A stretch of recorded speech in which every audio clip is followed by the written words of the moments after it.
The following podcast is intended for mature audiences. If you enjoy our work, please like, comment, subscribe, and follow the links in the description.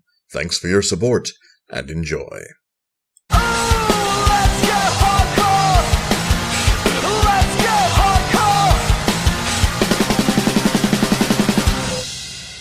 Greetings and salutations, listener. It is I, Eric J. Chucci, joined, as always, by, another dead guy, the boy. I mean, yeah, let's be real. Hey. This is Two Nerds Podcast, and the long-awaited return, for the next long-awaited return, of Netflix Roulette. Well, we say that, but I'm going to be honest, listener, there's probably about 2 of your split personalities watching this. It's probably our least popular podcast format. I ain't give a fuck. Yeah, I'm having a good time. I was kind of sad it took us this long to get around to this week's entry, which is Battle Royale, if you didn't watch our last Netflix Roulette. I want to be honest with you, my dude, that was on you. It was. For a long time there, I just didn't want to sit down and read a movie, you know? When I did, I really did, much to the boys' pleasure. Last night, I knocked off 2 movies about Sun Wukong from my list. Why you gotta put me on blast for the internet about my opinions about Sun Wukong and Journey to the West? I'm putting you on blast. You're allowed to like what you like, and you're allowed to have, lack of patience with what you don't have lack of patience with. Because I did like that at some point, I'm sure. And you probably would again if it was presented to you in the right context. But right now, you need a break. I mean, look, I didn't see any of the Donnie Yen movie, the first one you watched, but the second one looked pretty interesting. Yeah, it was good. I really dug it. Donnie Yen's was okay, but as I told you last night, he was a lot more Peter Pan-like. He was a younger Sun Wukong. And, I mean, to be fair, Wukong is usually something of a shithead anyway. Oh, so. Yeah, he still was in the second movie, but he was an aggro shithead. But we're not talking about Wukong. We're not talking about the Monkey King movies on Netflix. We are talking about Battle Royale, a movie I have been meaning to see since I was a teenager. I've been meaning to talk to you about that phrasing, because you can't say that. What? You can't have been, I've been meaning to get around to it for the last 16 years. Well, okay, so, You don't mean to get around. If it took you 16 years, you did not mean to get around to it. You fully did not mean to get around to it. Well, let me put it to you this way. It's been on the list. It has been on the list. People tell you to see movies. I'm going to be completely frank with you, listener. We're stalling for time a little bit, okay? You know how we don't have a fourth wall? This is me looking at you again. People tell you to go see a movie. He's trying to build one, he keeps knocking it over. Saw a pretty great GIF on Reddit of these guys built this Mason wall, that cinder block. Oh wall. Yeah, yeah, and just the whole fucking thing falls over on this guy. And it was captioned, mortar. That's what we forgot. That's me breaking down your fourth wall that you try to build. But anyway, you meet people, and you tell them you haven't seen a film, and they're like, "You haven't seen Blue? You gotta!" And you're like, "All right, I'll throw it on the list." But once you've had "you gotta" so many times, there's a limit, and then once you pass that line, I don't gotta anymore. Sure. and I think a small part of it is because I remember seeing this on Netflix around when the Hunger Games got popular. Because, the Hunger Games is Battle Royale. It just is. Having seen the movie, everyone says that. Having seen the movie, I can now join the swelling ranks of internet elitists who say the Hunger Games is just Battle Royale. But, they say worse. I'm going to say different. Yeah, I think it's different. I think I liked Battle Royale more, but I think I did too. Not by a whole lot. I don't think that's any bad reflection on the Hunger Games movies. Those movies are good for what they are. No, sure. I was really impressed by the first one. I didn't much care for them after that. I kind of liked the story elements in Battle Royale better than the ones in the Hunger Games. I like the setting more. A lot of the acting was impressive as well. But, the people tell you to watch those movies, and they go on your list, and eventually you'll get around to them. But there's stuff you want to see that comes first. And you're not always in the mood for a movie. And especially if you're me, as we've talked about on the podcast before, sometimes I have a hard time sitting down and watching a movie. And with some movies, that's fine. He can put it on, he can, like, listen to it and look over when something interesting seems to be happening and do something else to keep his attention. But with a movie in a language that neither of us speak, you have to be watching the movie because you don't speak Japanese. And we both do this with movies that are subtitled. We'll be watching it, and then I'll look away and go, I don't speak Japanese, and then I'll have to look back. It was particularly a couple of frustrating scenes. I mean, not super frustrating, because I got the gist of what was going on, but there were a couple of times last night when I was watching Monkey King that this, Chinese would fly up on the screen, the Mandarin, the translation, and it would be this whole paragraph, and then it would be gone. Just because, the way Mandarin works, sometimes, huge, complex ideas only take a few seconds to get across in their language. So I was like, all right, Wukong says, all right, we're on to the next thought. And I'm not a slow reader. I'm fine with subtitles 99% of the time. That used to be 100.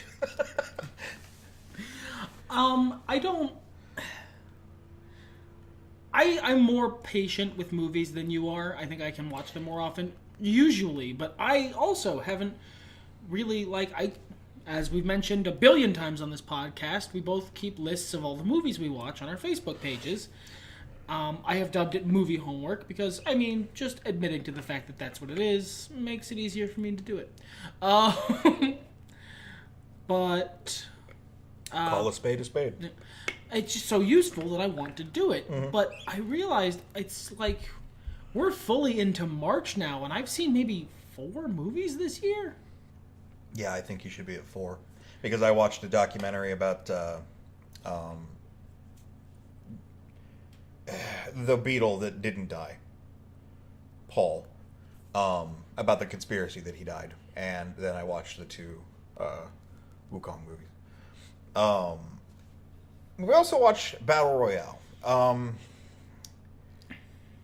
How do you begin with this?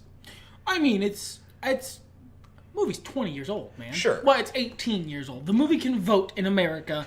Everyone knows the setup. There's no need for a spoiler-free review. No, certainly. I'm just trying to figure out how to essentially, approach this. The idea is it's literally become such a part of all pop culture that there's an entire video game genre based around this idea. True. There is a crisis in Japan. For whatever reason, the crisis is determined that the best way to solve it is to make a bunch of teenagers murder each other on an abandoned island. Well, it's basically the teenagers being such shitheads. Yeah, they stopped respecting adults, so adults decided, you're not going to respect us? Well, then we'll make you murder each other until there's only one of you left. That will solve the issue. Look, it makes about as much sense as the Hunger Games setup. It's just different, and I like it better.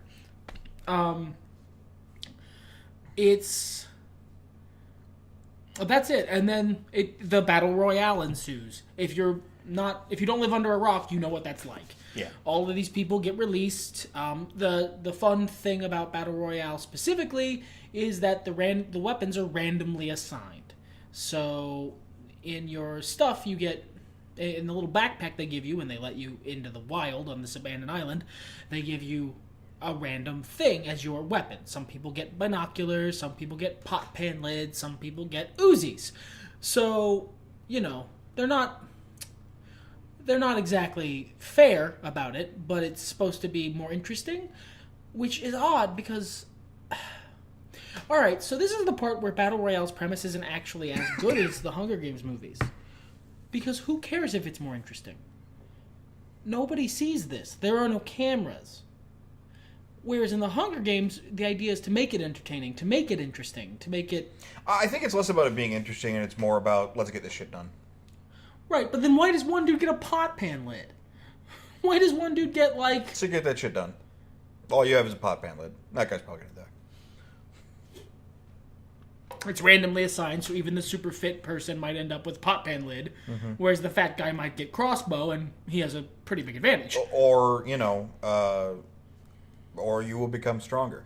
This isn't a good philosophy. Don't misunderstand me before I go into this, small theory crafting moment. But it's a simultaneously, actually, there's a better way to put this.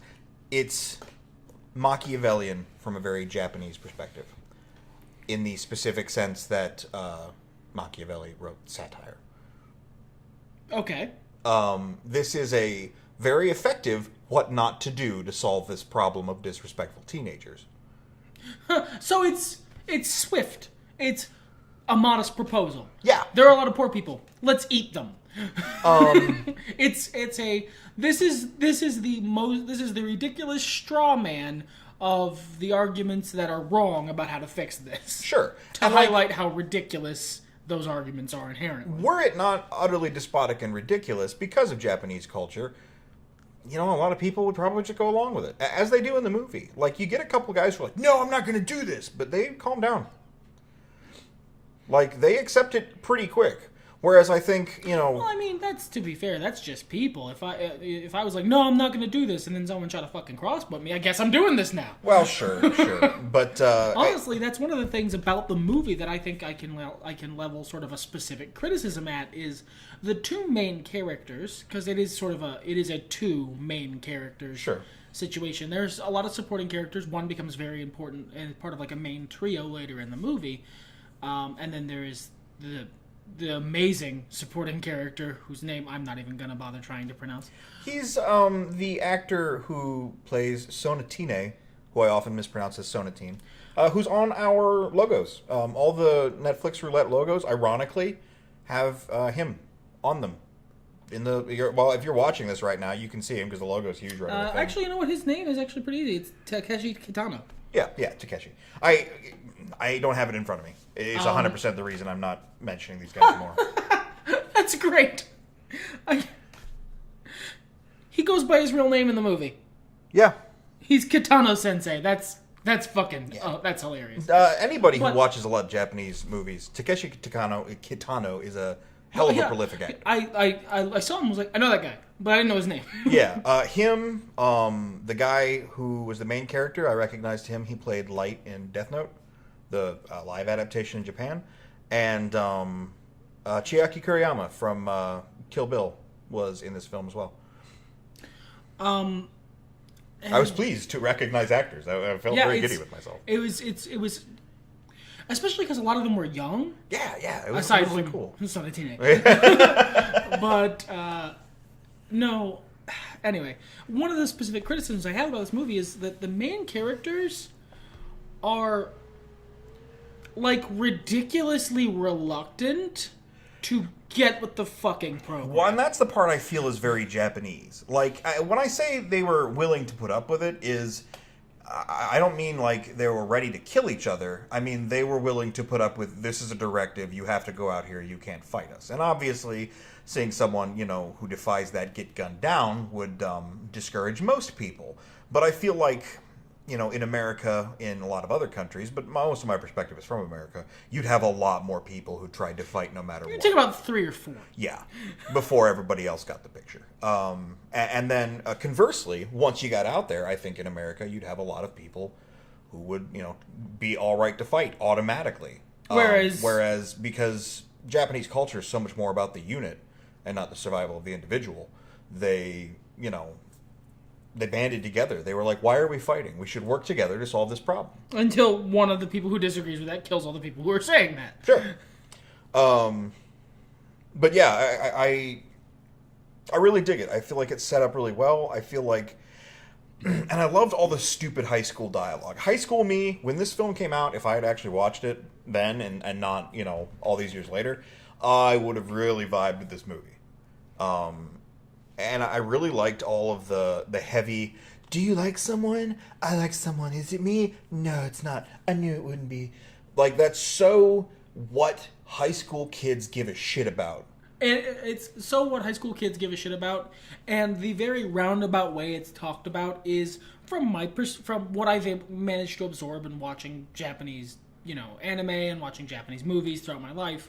Obviously, I've never been to glorious exotic Japan. The roundabout way it's talked about is very Japanese. Sure. Because it is something of a trope in Japanese culture you don't actually tell people how you feel about Yeah. them. You imply it very strongly and let them reach the conclusion. And I mean, I feel like that's probably softened a lot in the last nigh 20 years, but when this movie was made especially, that was a lot stronger. But yeah, I don't know. I really dug it. And like the plot wasn't that complicated. There were a couple of interesting twists, but nothing you couldn't see coming. I don't know. I really enjoyed Kitano's character's arc. I mean, I enjoyed that arc. It was very down to earth for this being such a ridiculous movie. It was like, I feel like more than our main teenagers, I feel like this movie was a lot about him. Because, first of all, he was definitely the best actor among them. I don't think that needs to be, I feel like I'm being redundant, but... I mean, the rest of them were teenagers. Sure, and they were like good. 20-somethings. Yeah, they were good. Whereas the other one is like a mainstay of at least the Japanese media I've seen, enough that I recognized him, and I don't watch a lot of live-action Japanese media. Mm-mm. So if I'm recognizing you, you gotta be pretty prolific, man. But, yeah, he like, the little facial tics he had and the way he delivered lines. The eye twitch, I love it. Yeah. Just his movements and everything was just really rock solid performance, and you really understood a lot of about the character, what he was thinking, how he was feeling, without words. And this movie did a lot of that, actually, in general. I feel like that was a director point, was just to convey a lot of information without words, to the point that the words, more often than not, ended up being sort of hollow compared to actions. The acting is all really good. Mm-hmm. The actions and the facial acting and conveying emotion is something that gets done really well. And I feel like that's a through line with the movie, like the point they're trying to make. Your words mean nothing compared to your actions. I feel like that's echoed in, one of the big twists. I feel like that's echoed in, the main plot for Kitano-san. In the final scene we get, well, second to last. I don't remember the order. It's been about a week since we watched this film. But, it's not so much about what you say. It's the time you put in, the effort you put in, the things you do. And, you see a lot of relationships fall apart, like you do in any battle royale, media piece. People who thought they were friends turn on each other. In a moment of hysteria, a bunch of people kill a bunch of people. Ultimately, their deeds convey their intent a lot more than what they say does. And that's, like, it's a good message. It's a strong message. It's something to think about. And the movie delivers it in a very, not only the obvious way, but also in subtle ways. It's like using beef stock to make your beef stew instead of water.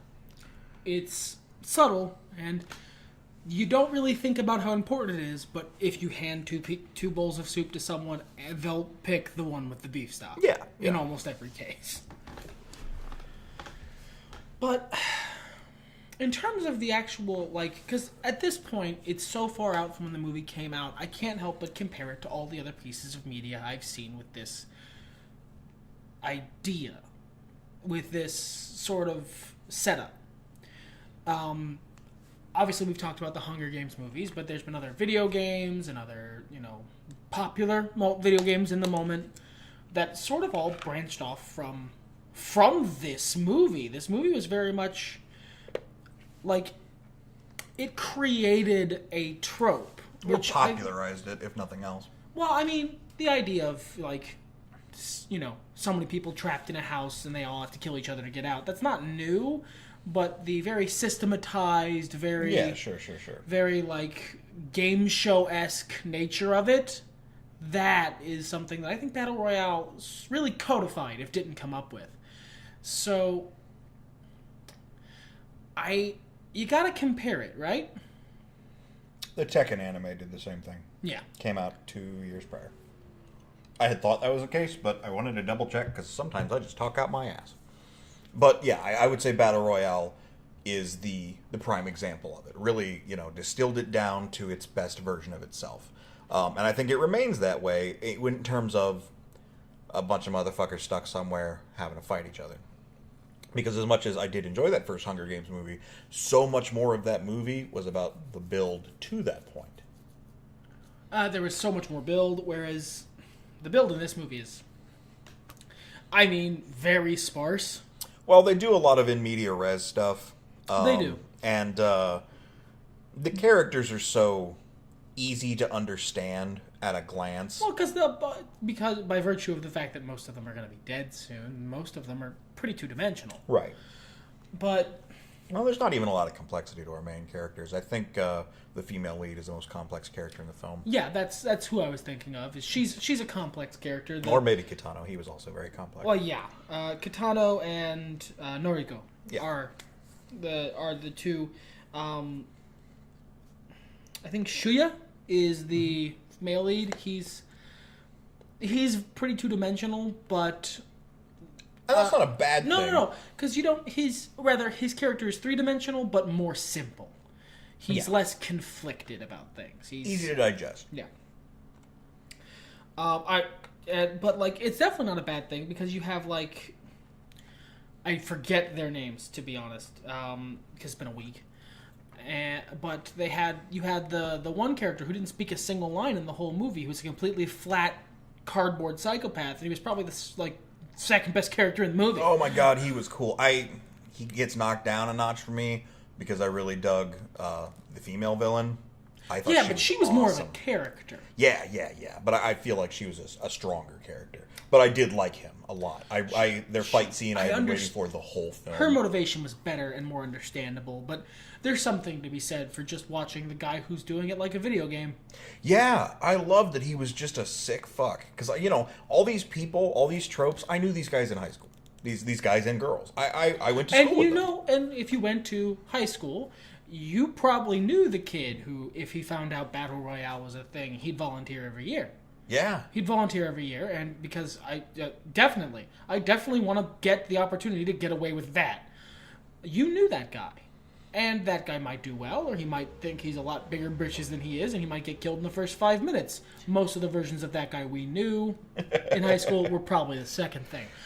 But there's a sort of atavistic joy to watching someone go, I mean, all right, let's do this. Yeah, I mean, there's a and lot you of get that from shit. the female sort of villain, because the villain, I wouldn't even say like she's a villain. They're villains in the same way that Jaws is a villain. Yeah. They are opposed to the characters we like for whatever reason. Because Kitano is the villain of the piece, but they're secondary antagonists. Sure. And they're... I mean, you might be right. I think the female one might be just a better character.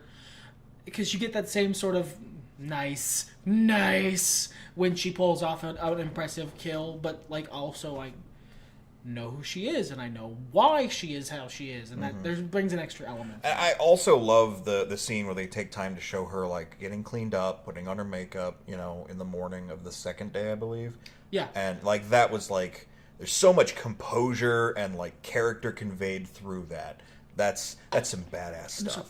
There's a bunch of little characters like that, even ones who don't do so well. Like the guys around the hacker. I really liked how they instantly clung together and were like, all right, let's solve this problem. Let's get a way out of this. And they almost managed it. Yeah, that was super awesome. If it hadn't been for Deus Diabolus Ex Machina showing up at just the wrong moment, they would have fucking pulled it off. Which is incredibly impressive. Or like the chick who went running. That was Chiaki Kuriyama. Yeah. She did a great job. She didn't do well. No, but I liked that she had that moment where someone came up and threatened her and was like, you're just this person. And then she's got that hidden badass underneath. And she's like, look, we're not fucking around. You lose. I continue to win. It's like, I have a scholarship to go back to kind of shit. Like, because she didn't want to participate. She was doing her own thing. She was exercising. She was just trying to live her life. She felt like she was going to try and get through this. But when someone comes up, some little needle-nosed prick comes up and starts trying to make trouble, she's like, all right, listen, I know that you're not as hard as you're acting. Leave, or I will fucking end you. There's just so many good character moments in this film. Like, it wasn't like, I don't know, at the time it would have been fucking revolutionary, and it was. But like, watching it now, I can't say that same thing, but it was everything I was led to believe it is. If I had been more punctual in watching it, it would have blown my mind. As it stands, it was a good film. You know, a lot like Black Panther in that sense. Although I think, again, timing is a bit more sensitive to me personally. Yeah. I feel like if I had watched this movie when I was younger, when I could more easily... Because you get the characters, you understand their motivation, but there were several moments in this movie where I am old enough to go, my God, you idiot teenager. If I had watched that movie when I was still an idiot teenager or an idiot 20-something, I think I would have liked it a lot more. But as it stands, there comes a point in your life, I think we may have mentioned this before, where you go from... The cat is freaking the fuck out. But there comes... She's doing the thing where she runs around, so sorry about noise. But they might not be able to hear it. I'm just over here clenching and nervous because... Sometimes she knocks your computer's plug loose, I know. Yeah. But... I don't want to lose this podcast. We've stalled really well. God, sorry, I lost my train of thought. What was I talking about? There comes a point in your growth as a human being. Where you stop empathizing with, like, the kid in the sitcom, and you start empathizing with the dad in the sitcom, or the mom. And I think there's two things that I've been through personally that codify this for me strongly. Brandy, my wife, who's been on previous podcasts with us, actually one of our most popular ones, didn't even have me on it. Not actually bitter. She has always been a big fan of the Little Mermaid movie. You know, she was right in the target age. Oh, God, yeah. And, you know, when she was a kid, she was like, yeah, she shouldn't have to listen to King Triton's rules. She should do whatever the hell she wants. And then, as an adult, you watch it back. I'm 16. Oh, God, no. I should be able to make these decisions about legs and who I'm marrying. No, you shouldn't. King Triton, perfectly reasonable. Not true. And then, for me, you know, when I was a kid, I wanted to identify with and wanted to be more like Trent from Daria. And then when I got older, I identified more with Jake, which is a bad thing. Yeah, you shouldn't identify with Jake Morgan. Certainly not in your fucking 20s, my God. But, like, there comes a point when you stop looking, when you look at the TV and stop seeing yourself in Bobby Hill and start seeing yourself in Hank Hill. I never saw myself in Bobby Hill. I was a loser, man. Okay, that's fine. But, I mean, I'll get a couple of things, but, you know, whatever. That's me, to a certain extent, in this movie.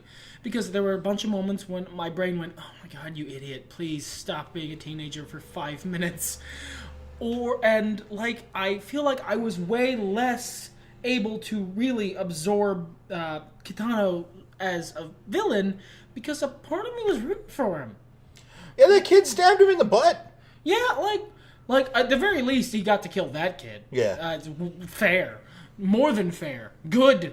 But, like, the rest of it, like, I couldn't be mad at him. Because he's having such a great time. And these fucking douchebag teens.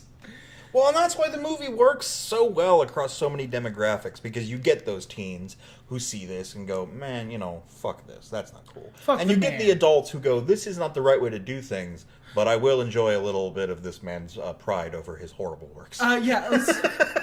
You cross the meridian of it. I think there's a very age, or at least maturity. Perhaps there were some teenagers who had already decided wouldn't have gotten along with this movie quite as well as I think I would have at that age. Same. But it becomes like a later Friday the 13th or a later Nightmare on Elm Street to a certain extent, where sure, yes, the bad guy's doing bad things and he's a bad person. But, I mean, these guys are assholes anyway. This is pretty fun to watch. Yeah, well, I mean, that was a direct marketing plan on the part of slashers, is they, for a long time, we're not quite out of it yet, but it's almost over, the protagonists, quote-unquote, in slasher movies were shitty people. That way you could really enjoy watching the cool, fun kills. So you could root for the villains without feeling bad. And I did that, I mean, not all the way. Obviously, I don't think we should pen up teenagers and murder them. I would like an extension on the internet that, while it doesn't prevent teenagers from posting things on the internet, it does just make it so I don't see their opinions. That would be great. But I feel like it affected my ability to enjoy this movie fully, to be honest. I feel like it affected my ability to enjoy this movie as much as I would have back then. Yeah, I feel like that's right sort of now, what I mean. yeah. I still like the movie. It was still I good. liked it too, and I liked it as much as I could in this time. I know I would have liked it more when I was younger, but...